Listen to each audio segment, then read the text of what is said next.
c'est une fierté pour l'Institut Panos d'avoir été associé à cette initiative. C'est une initiative dans laquelle on s'est engagé avec beaucoup d'intérêt. Donc je voudrais remercier ici l'UNESCO d'avoir sollicité Panos pour l'accompagner dans cette initiative. L'intérêt de Panos, il est ancien, cette question des migrations. On a eu 2 projets successifs sur les migrations, dont le dernier s'appelait Reporters des frontières. C'est un projet qui a permis de toucher plus d'une centaine de journalistes, plus de 70 organes de presse, plus de 60 organisations de la société civile, et qui est parvenu à produire plus de 400 contenus médiatiques qui ont été mis en ligne sur une plateforme, ainsi qu'un bulletin. Il y a eu 12 numéros avec 5000 entrées. Cette initiative, elle s'inscrit comme un renouveau, une relance de cette première petite initiative que Panos avait eue. Cette initiative, elle est particulièrement importante, non seulement parce qu'elle est un point de départ nouveau, mais parce qu'elle change d'échelle. Elle change d'échelle pour au moins 2 raisons. D'abord, parce qu'elle se fait sous le parrainage avec l'organisation de l'UNESCO, et c'est l'organisation qui est l'organisation mondiale pour le développement des médias. Et puis elle se fait également avec le parrainage de la CEDEAO. Et ça, c'est particulièrement important. Parce que cette orientation de l'activité en direction des médias sur les questions migratoires, à travers cette initiative, on voit, je crois, 2 réorientations très importantes. Une première réorientation, c'est le recentrement des questions migratoires. Une étude récente de l'OIM montrait qu'il y a 46% des migrants sénégalais qui émigrent dans les autres pays d'Afrique de l'Ouest. La moitié émigrent en Afrique de l'Ouest. Et généralement, on pense que les migrants émigrent essentiellement vers l'Europe. Cette initiative-là, notamment lorsqu'elle s'adosse au protocole de la CEDEAO sur la libre circulation des personnes, a rapatrié la question migratoire dans notre région. Ça, c'est une première réorientation importante. Une deuxième réorientation, elle concerne les médias eux-mêmes. Vous connaissez, vous l'avez entendu souvent et qui s'est documenté, mais la couverture des migrations, que ce soit en Europe, mais plutôt en Afrique, parce que je crois qu'il faut d'abord qu'on balaie devant notre porte, la couverture que font généralement, qu'on fait généralement les médias africains, c'est une couverture qui était trop souvent très déséquilibrée. On parle des migrations vers le nord, quand ce n'est pas la majorité des migrations. C'est une couverture qui était une couverture passionnée, où nos migrants sénégalais, ce sont eux les seuls migrants, sans tenir compte du fait qu'il y a des immigrés, et même beaucoup, et que ce sont aussi des migrants qui sont régis par le protocole de la CEDEAO. Et puis c'est une information, souvent qui est une information un petit peu étriquée, pas très analytique, anecdotique, et qui ne permet pas aux journalistes de jouer le rôle qu'il attendait d'eux. Je pense que ce projet il peut changer un certain nombre de choses. Parce que l'approche avec les journalistes, elle est un petit peu différente. Je crois que ce projet n'attend pas que les journalistes soient simplement des croque-mitaines qui vont faire peur aux migrants qui souhaitent partir.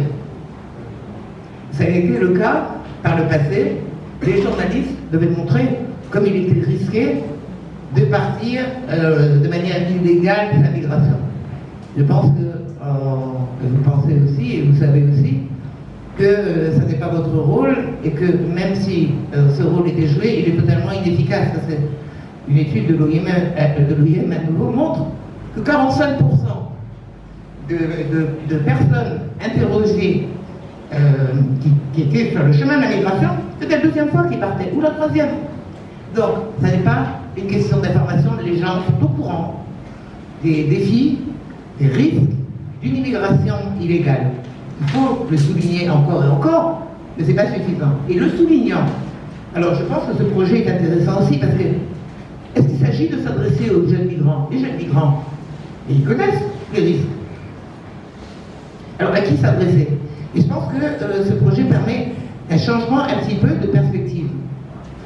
Les migrants, d'abord, c'est pas que nos émigrés, ce sont les immigrés au Sénégal, ils ont des droits, comme les émigrés sénégalais ont des droits, et c'est le rôle des journalistes de veiller sur les droits de l'émigré guinéen, de l'émigré d'âme nigériane ou ghanéenne qui en transit ou qui compte s'installer au Sénégal. Et ça, je pense que ce projet ouvre cette perspective-là.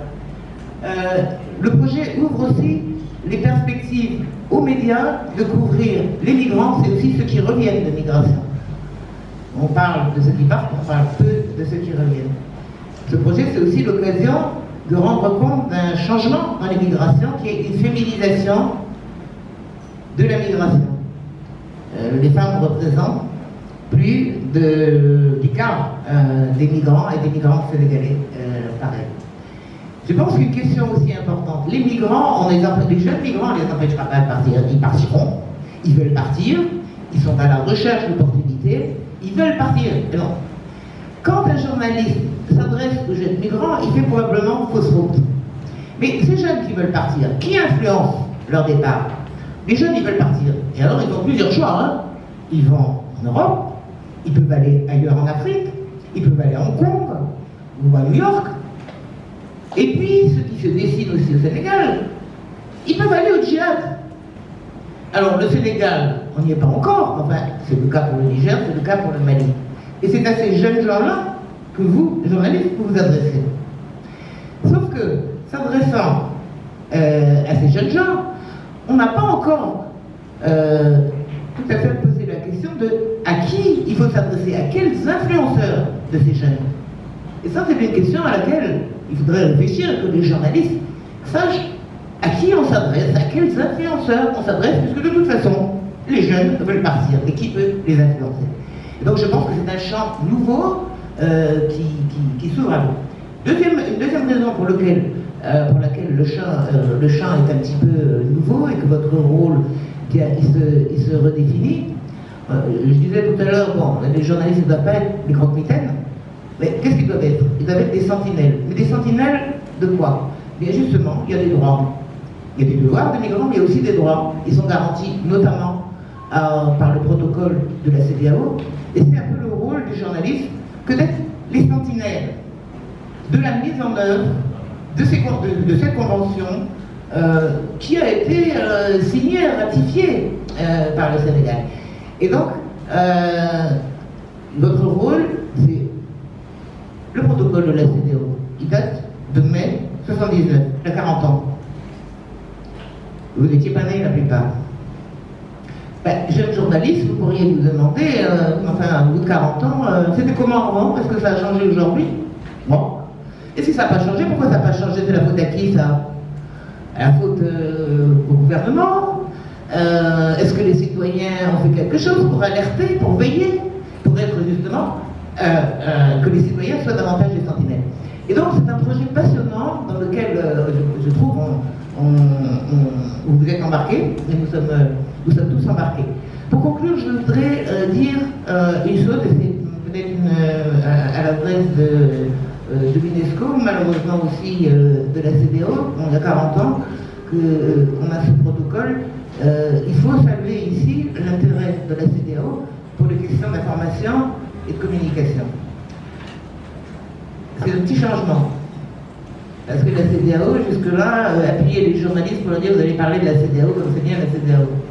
Je pense que ça, ce qui est attendu de ici, des journalistes, et qui ne fassent pas la communication institutionnelle, simplement de la CEDEAO, mais qui fassent une communication critique sur la CEDEAO et sur l'application de